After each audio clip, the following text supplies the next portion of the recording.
শরীফ আর আগের মতো আছে নাকি?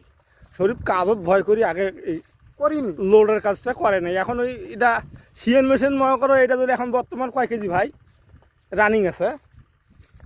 সব শুদ্ধ মিলে 70 কেজি হয়েছে। এখন যদি 100 কেজিও কোম্পানি বানায়, এটাও মনে হয় শরীফের কাছে কিছু না। মামলা নয়। হ্যাঁ, কারণ শরীফ তো আগে কাজ করে নেবে ভয়ে, কিন্তু এখন শরীফ একটু মনোযোগ দিচ্ছে, ডেভেলপ করছে। হ্যাঁ হ্যাঁ হ্যাঁ, ওই জন্য মানে একবারও ঘাড় পাল্টে না পাল্টেছ না এটা দেখাই যাচ্ছে, এটা বোরিং পর না। তোরা একটু ব্যাক করে দিক।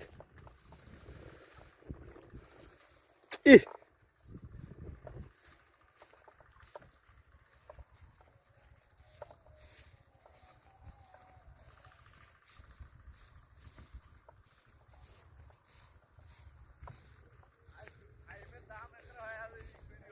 খোঁজ